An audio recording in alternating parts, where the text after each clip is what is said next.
Booth തലം മുതലുള്ള സമഗ്രമായ ചിട്ടയായ പ്രവർത്തനങ്ങൾ സ്ഥാനാർത്ഥിയെ പ്രഖ്യാപിക്കും മുൻപ് തന്നെ ഏറ്റവും അവൈലബിൾ ബെസ്റ്റായിട്ട് എം സ്വരാജിനെ പാർട്ടി ചിഹ്നത്തിൽ അരിവാൾ ചുറ്റിക നക്ഷത്രത്തിൽ അവിടെ സ്ഥാനാർത്ഥിയായി പ്രഖ്യാപിക്കുന്നതിന് മുൻപ് തന്നെ നിലമ്പൂരിൽ ഉപതെരഞ്ഞെടുപ്പ് പ്രഖ്യാപിച്ചപ്പോൾ തന്നെ ബൂത്ത് തലത്തിലുള്ള പ്രവർത്തനങ്ങളെല്ലാം തന്നെ സമഗ്രമായി ചിട്ടയായി ആരംഭിച്ചതാണ് ഇടതുപക്ഷ പ്രവർത്തകർ. ആ സമഗ്രമായ പ്രചാരണം ഫലം കണ്ടു എന്ന പോളിംഗ് ശതമാനങ്ങളൊക്കെയും തെളിയിക്കുന്നുണ്ട്. അവർക്ക് മേൽക്കൈയുള്ള CPM മേൽക്കൈയുള്ള ഇടതുപക്ഷത്തിന് മേൽക്കൈയുള്ള പഞ്ചായത്തുകളിലെല്ലാം തന്നെ മാക്സിമം വോട്ടുകൾ അവിടെ പോൾ ചെയ്യാൻ സാധിച്ചിട്ടുണ്ട് എന്നുള്ളത് തന്നെയാണ് ഏറ്റവും വലിയ ആത്മവിശ്വാസം LDFനെ സംബന്ധിച്ചാണ്. പ്രത്യേകിച്ച് വികസന രാഷ്ട്രീയം പറഞ്ഞ് വോട്ട് തേടിയ മറ്റ് ഉപതെരഞ്ഞെടുപ്പുകളെ അപേക്ഷിച്ച് അല്ലെങ്കിൽ മറ്റു തിരഞ്ഞെടുപ്പുകളെ അപേക്ഷിച്ച് നിലമ്പൂർ മണ്ഡലത്തിലെ ഉപതെരഞ്ഞെടുപ്പിൻ്റെ സവിശേഷതയും അത് തന്നെയായിരുന്നു. ഇനി വരാനിരിക്കുന്ന നിയമസഭാ തിരഞ്ഞെടുപ്പിലേക്കുള്ള രാഷ്ട്രീയം പറച്ചിൽ, അതിൻ്റെ വികസന പ്രവർത്തനങ്ങൾ, കഴിഞ്ഞ 9 വർഷമായി തുടരുന്ന പിണറായി സർക്കാരിൻ്റെ വികസന നേട്ടങ്ങൾ എണ്ണിപ്പറഞ്ഞ് ആ രാഷ്ട്രീയം സംസാരിച്ചാണ് നിലമ്പൂരിൽ ഇടതുപക്ഷം വോട്ട് തേടിയത്. ആ പോൾ ചെയ്ത വോട്ടുകളിൽ തങ്ങൾക്ക് അനുകൂലമായി 90% വോട്ടുകളും തങ്ങൾക്കായുള്ള 90% വോട്ടുകളും പോൾ ചെയ്യാനായി എന്നുള്ളത് തന്നെയാണ് ഏറ്റവും പ്രധാനപ്പെട്ട ആത്മവിശ്വാസം വർദ്ധിപ്പിക്കുന്നത്. LDFന്റെ പോളിംഗ് ശതമാനത്തിൽ വന്ന കുറവ്, കഴിഞ്ഞ തെരഞ്ഞെടുപ്പുകളെ അപേക്ഷിച്ച് നിലമ്പൂർ മണ്ഡലത്തിൽ വന്ന പോളിംഗ് ശതമാനത്തിലെ കുറവ്, ആ കുറവ് സാധാരണഗതിയിൽ നമ്മൾ പോളിംഗ് ശതമാനത്തിൽ കുറവ് വന്നാൽ ഇന്ന മുന്നണിക്ക് അത് അനുകൂലമായി വരും, അല്ലെങ്കിൽ പോളിംഗ് ശതമാനം കൂടിയാൽ അത് അടുത്ത മുന്നണിക്ക് അനുകൂലമായി വരും എന്നുള്ള കണക്കുകൂട്ടുകളൊക്കെ തെറ്റിക്കുന്നുണ്ട്. നിലമ്പൂരിൽ ഇത്തവണ ഇടതുപക്ഷത്തിന് വലിയ ആത്മവിശ്വാസം ഏറ്റുന്നുണ്ട് ഈ പോളിംഗ് കണക്കുകൾ. പ്രത്യേകിച്ച് ചുങ്കത്തറ, അമരമ്പലം പോലെയുള്ള പഞ്ചായത്തുകളിൽ ഉയർന്ന പോളിംഗ് ശതമാനം രേഖപ്പെടുത്തിയത്.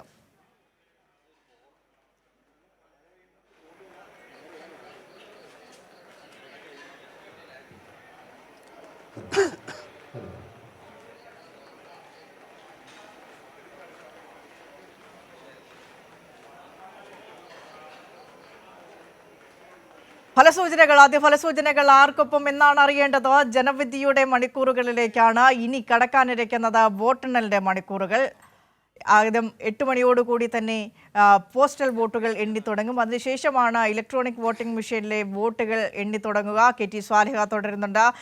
സ്വാലിഹ, ഒരു ശാക്തിക ബലാബലത്തിൻ്റെ റിസൾട്ടാണ് വരാനിരിക്കുന്നത്. എന്താണ്, ആരെ തുണയ്ക്കുമെന്ന് ഇപ്പോഴും അനിശ്ചിതത്വത്തിലാണ്. രണ്ട് മുന്നണികളും മുൻപോട്ട് വന്ന് തങ്ങൾക്ക് അനുകൂലമായ പല പ്രസ്താവനകളും നടത്തുന്നുണ്ട്. അന്തിമ ജനവിധി കാത്തു നിൽക്കുകയാണ് കാലം, ഈ നാട്, ഈ രാഷ്ട്രീയം ഒന്നാകെ. കാരണം രാഷ്ട്രീയം പറഞ്ഞു തുടങ്ങിയതാണ് നിലമ്പൂരിൽ. വികസന പ്രവർത്തനങ്ങൾ എണ്ണിപ്പറഞ്ഞ കഴിഞ്ഞ 9 വർഷമായി സർക്കാരിൻ്റെ വികസനങ്ങൾ പറഞ്ഞു തന്നെയായിരുന്നു നിലമ്പൂരിൽ LDF വോട്ട് തേടിയത്. ഒരാളടുത്തേക്കും വോട്ട് തേടിപ്പോയില്ല. കൃത്യമായി മണ്ഡലത്തിൽ സ്ഥാനാർത്ഥി ഉണ്ടായിരുന്നു. ജനങ്ങളോട് നേരിട്ടെത്തി വോട്ട് ചോദിച്ചാണ് എം സ്വരാജ് അവിടെ ജനവിധി തേടിയത്. പാർട്ടി ചിഹ്നത്തിൽ മത്സരിക്കാൻ പറ്റി, അല്ലെങ്കിൽ പാർട്ടി ചിഹ്നത്തിൽ വോട്ട് ചെയ്യാൻ പറ്റി എന്നുള്ളതും വലിയ ഒരു ഘടകമായി, വലിയൊരു നിർണായക ഫാക്ടറായി തന്നെ നിലമ്പൂരിൽ നിൽക്കുമ്പോൾ വലിയ ആത്മവിശ്വാസം അത് വർദ്ധിപ്പിക്കുന്നുണ്ട് LDF ക്യാമ്പിൽ.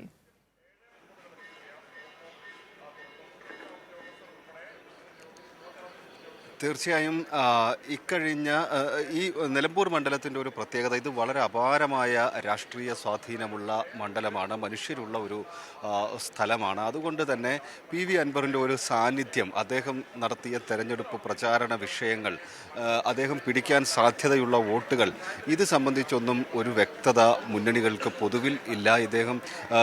ഇയാൾ എവിടെ നിന്ന്, വഴിക്കടവിൽ നിന്നൊക്കെ വലിയ വോട്ട് ശേഖരിക്കുമെന്ന ഒരു അവകാശവാദം അൻവർ തുടക്കം മുതൽ നടത്തുന്നുണ്ട്.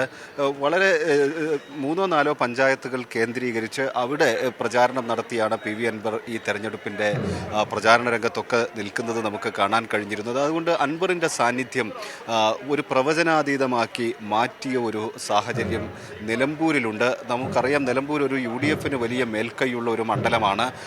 പക്ഷേ നിലവിലെ സാഹചര്യങ്ങൾ അങ്ങനെയല്ല എന്നാണ് നമുക്ക് മനസ്സിലാക്കാൻ കഴിയുന്നത്. പ്രത്യേകിച്ച് മണ്ഡലത്തിൻ്റെ ഒരു പുനർനിർണയത്തിനൊക്കെ ശേഷം ഉണ്ടായ ചില ഈ മാറ്റങ്ങൾ വലിയ ഭൂരിപക്ഷത്തിലൊന്നും പിന്നീട് UDFന് ഇവിടെ ജയിക്കാൻ സാധിച്ചിട്ടില്ല. കഴിഞ്ഞ നിയമസഭാ തെരഞ്ഞെടുപ്പിലൊക്കെ എല്ലാവിധ പ്രചാരണ രംഗത്ത് ഇതിനേക്കാൾ ശക്തമായി UDF നിലയുറപ്പിച്ചിരുന്നു. UDFന് ഒരു പക്ഷേ ചരിത്രത്തിൽ നിലമ്പൂരിൽ കിട്ടിയ ഏറ്റവും നല്ല സ്ഥാനാർത്ഥിയായിരുന്നു VV പ്രകാശ്. അന്ന് രാഹുൽ ഗാന്ധി ഉൾപ്പെടെയുള്ളവർ പ്രചാരണത്തിനെത്തി വലിയ റോഡ് ഷോകളൊക്കെ ആയി വലിയ മുന്നേറ്റം നടത്താൻ പ്രചാരണ രംഗത്ത് സാധിച്ചിരുന്നെങ്കിലും വോട്ടെടുപ്പിൽ അത് പ്രതിഫലിച്ചിരുന്നില്ല. സമാന രീതിയിൽ ഇത്തവണയും UDF പ്രചാരണ രംഗത്ത് UDF എന്ന സംവിധാനം വളരെ കൃത്യമായി പ്രവർത്തിക്കുകയൊക്കെ ചെയ്തിട്ടുണ്ടെങ്കിലും വലിയ ആത്മവിശ്വാസം നൽകുന്നതല്ല ഈ പോളിംഗ് ശതമാനം. പ്രത്യേകിച്ച് അമരമ്പലം പോലുള്ള, കരുളായി പോലുള്ള LDFന് സ്വാധീനമുള്ള പഞ്ചായത്തുകളിലൊക്കെ വലിയ പോളിംഗ് ശതമാനം ഉണ്ട്. അത് LDFന് ആത്മവിശ്വാസവുമുണ്ട്. പരമാവധി ഏതാണ്ട് 90% സ്വന്തം വോട്ടുകൾ പോൾ ചെയ്യിപ്പിച്ചു എന്ന ഒരു ആത്മവിശ്വാസമാണ് ഇടതു മുന്നണി പങ്കുവെക്കുന്നത്. അതുതന്നെയാണ് ഈ ഒരു തെരഞ്ഞെടുപ്പ് ഫലത്തിൽ വലിയ പ്രതീക്ഷയോടെ LDF കാത്തിരിക്കാനുള്ള ഒരു സാഹചര്യവും. UDFനാകട്ടെ സ്ഥാനാർത്ഥി എന്ന നിലയിൽ ആര്യാടൻ ഷൗക്കത്ത് വന്നതു മുതലുണ്ടായ ചില സംഘടനാപരമായ പ്രശ്നങ്ങൾ, പിന്നീട് നഗരസഭയിൽ അദ്ദേഹവുമായി ബന്ധപ്പെട്ട് സാധാരണ വോട്ടർമാർക്ക് പോലും ഇടയിലുള്ള അതൃപ്തി, VV പ്രകാശിൻ്റെ വിഷയം, അതോടൊപ്പം തന്നെ ഉയർന്നു വന്ന രാഷ്ട്രീയ വിവാദങ്ങൾ, ജമാഅത്തെ ഇസ്ലാമി സഹകരണം പോലുള്ള വലിയ രാഷ്ട്രീയ വിവാദങ്ങളെല്ലാം ഈ തെരഞ്ഞെടുപ്പിൽ നമുക്ക് പ്രകടമായി തന്നെ കാണാമായിരുന്നു. ഇതെല്ലാം സാധാരണ രീതിയിൽ വോട്ടിനെ ബാധിക്കുന്ന അല്ലെങ്കിൽ വോട്ടിങ്ങിൽ പ്രതിഫലിക്കുന്ന ഘടകങ്ങളാണ് നിലമ്പൂരിൽ. അത്രമേൽ രാഷ്ട്രീയ സ്വാധീനമുള്ള മനുഷ്യരുടെ ഒരു മണ്ഡലം കൂടിയാണിത്. അതുകൊണ്ട് തന്നെ ഇടതു മുന്നണിക്ക് അതൊക്കെ തന്നെയാണ് വലിയ പ്രതീക്ഷ. ഈ തെരഞ്ഞെടുപ്പ് ഘട്ടങ്ങളിൽ സ്വരാജ് സ്വീകരിച്ചു വന്ന അദ്ദേഹത്തിൻ്റെ നിലപാടുകൾ, അദ്ദേഹം ഈ ജനങ്ങളുമായുള്ള അദ്ദേഹം നൽകിയ സന്ദേശങ്ങൾ ഒക്കെ വളരെ സൂക്ഷ്മമായി തന്നെ ഈ മണ്ഡലം പരിശോധിച്ചിട്ടുണ്ടാവുമെന്ന ഒരു പ്രതീക്ഷ LDF പൊതുവിൽ പങ്കുവെക്കുന്നുണ്ട്. വിനിഷ. സ്വാലിഹ, നോക്കൂ, ഈ നിലമ്പൂർ ഉപതെരഞ്ഞെടുപ്പിനെ കുറിച്ച് പറയുമ്പോൾ പ്രത്യേകിച്ച് പൊതുവെയുള്ള ഒരു രാഷ്ട്രീയ വിലയിരുത്തൽ എന്ന് പറയുന്നത് നിലമ്പൂർ ഉപതെരഞ്ഞെടുപ്പ് മറ്റ് തെരഞ്ഞെടുപ്പുകളിൽ നിന്ന് വേറിട്ട് നിൽക്കുന്നത് ഏറ്റവും അവൈലബിൾ ബെസ്റ്റ് ആയിട്ടുള്ള ഒരു കാൻഡിഡേറ്റിനെ അവിടെ പാർട്ടി ചിഹ്നത്തിൽ മത്സരിപ്പിക്കാൻ LDFന് കഴിഞ്ഞു, ഇടതുപക്ഷ മുന്നണിക്ക് കഴിഞ്ഞു എന്നുള്ളത് ഒരു യാഥാർത്ഥ്യം. മറ്റൊന്ന്, VD സതീശൻ നേരിട്ട് നയിക്കുന്ന UDF ക്യാമ്പ്. അവിടെ തോറ്റാലും ജയിച്ചാലും അതിൻ്റെ ഉത്തരവാദിത്തം വരിക പൂർണ്ണമായും പ്രതിപക്ഷ നേതാവ് എന്ന നിലയിൽ VD സതീശന് തന്നെയായിരിക്കും. പ്രത്യേകിച്ച് PV അൻവർ UDFിലേക്ക് വരാനിരുന്ന ആ ഒരു ഘട്ടത്തിൽ PV അൻവറിനെ UDFിലേക്ക് ഉൾക്കൊള്ളിക്കേണ്ടതില്ല എന്ന് ശക്തമായ നിലപാടെടുത്തത് VD സതീശനാണ്. മറ്റെല്ലാവരും PV അൻവറിൻ്റെ പ്രവേശനത്തെ അനുകൂലിച്ചപ്പോൾ VD സതീശൻ മാത്രമാണ് അതിനെ എതിർത്ത് നിന്നത്, ആ ഒരു പ്രവേശനം സാധ്യമല്ലാതാക്കിയത്. അപ്പോൾ ഈ നിലമ്പൂരിൽ എന്ത് സംഭവിച്ചാലും അത് ബാധിക്കാൻ പോകുന്നത് UDFിൽ പ്രത്യേകിച്ച് VD സതീശനെയാണ്. മറ്റൊന്ന്, PV അൻവർ എന്ന ഘടകം, PV അൻവർ ഫാക്ട്, അത് നിലമ്പൂരിൽ എത്രത്തോളമാണ് എന്ന് കണ്ടറിയേണ്ടിയിരിക്കുന്നു. കാരണം സിറ്റിംഗ് MLA ആയിരുന്നു, രാജിവെച്ച വീണ്ടും ഒരു വോട്ടെടുപ്പിനെ നേരിടുമ്പോൾ എന്തിനായിരുന്നു ആ വോട്ടെടുപ്പ്, എന്തിനായിരുന്നു ആ തെരഞ്ഞെടുപ്പ് എന്നത് പോലും പല കോണിൽ നിന്ന് ചോദ്യങ്ങൾ ഉയരുമ്പോഴാണ് PV അൻവർ സ്വയം സ്ഥാനാർത്ഥിയായി പ്രഖ്യാപിച്ച് അവിടെ മണ്ഡലത്തിൽ വീണ്ടും മത്സരിക്കുന്നത്. അൻവറിൻ്റെ ഭാവി നിർണ്ണയിക്കുന്ന തെരഞ്ഞെടുപ്പ് കൂടിയാകുന്നുണ്ട് ഈ നിലമ്പൂർ.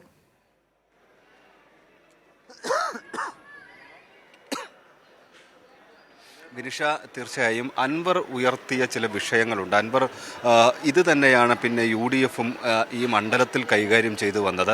പക്ഷേ അൻവറിന് UDFിൻ്റെ പ്രവേശനവുമായി ബന്ധപ്പെട്ട VD സതീശൻ എടുത്ത നിലപാടുകളൊക്കെ പിന്നീട് മുസ്ലിം ലീഗിന് പോലും വലിയ അതൃപ്തി ഉണ്ടാക്കുന്ന തരത്തിലേക്ക് പോവുകയുണ്ടായി. പക്ഷേ ഈ തെരഞ്ഞെടുപ്പ് പ്രചാരണ രംഗത്ത് പൊതുവിൽ PV അൻവർ ആണെങ്കിലും UDFും ഉയർത്തിയത് ഒരേ വിഷയങ്ങൾ തന്നെയായിരുന്നു. ഇത് പക്ഷേ LDFിനെ സംബന്ധിച്ചിടത്തോളം ഏതെങ്കിലും തരത്തിൽ ഭരണവിരുദ്ധ വികാരം ഈ മണ്ഡലത്തിലില്ല എന്ന ഒരു വിലയിരുത്തലാണ് ഉള്ളത്. ഈ സർക്കാരിനെതിരെ അല്ലെങ്കിൽ സർക്കാരിൻ്റെ പദ്ധതികൾക്കെതിരെ, വികസന പ്രവർത്തനങ്ങൾക്കെതിരെ ഒന്നും ഏതെങ്കിലും തരത്തിലുള്ള ഒരു അമർഷമോ പ്രതിഷേധമോ ഒന്നും നാട്ടുകാരുടെ ഭാഗത്ത് നിന്ന് എവിടെയും ഉണ്ടായിട്ടില്ല. അത്തരത്തിലൊരു പരാമർശം പോലും ഈ പ്രചാരണ ഘട്ടങ്ങളിലൊന്നും നമുക്ക് എവിടെയും കാണാൻ കഴിഞ്ഞിരുന്നില്ല.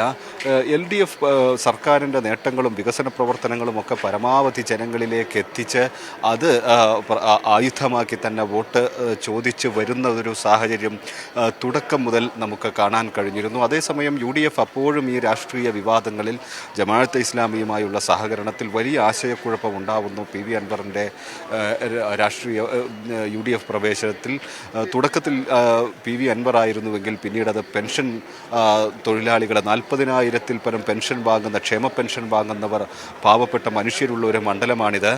KC വേണുഗോപാലിൻ്റെ അധിക്ഷേപ പരാമർശമൊക്കെ ഒക്കെ വലിയ തോതിൽ ചർച്ചയായ ഒരു മണ്ഡലം കൂടിയാണിത്. അതൊക്കെ UDFന് സ്വാഭാവികമായും പിന്നീട് വലിയ ആശങ്ക ഉണ്ടാക്കിയിരുന്നു. പക്ഷേ ഇടതുമുന്നണിയെ സംബന്ധിച്ചിടത്തോളം വലിയ ആത്മവിശ്വാസമുണ്ട്. അത് ഒന്നാമത് പ്രചാരണ വിഷയങ്ങൾ തന്നെയായിരുന്നു.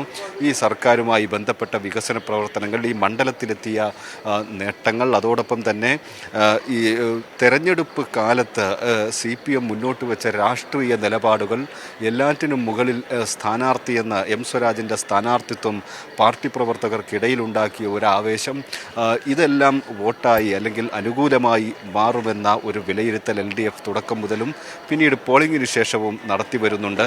ഏതായാലും നമുക്ക് മണിക്കൂറുകൾക്കകം അതുമായി ബന്ധപ്പെട്ട ഒരു കൃത്യതയിലേക്ക് നമുക്ക് പോകാൻ കഴിയും.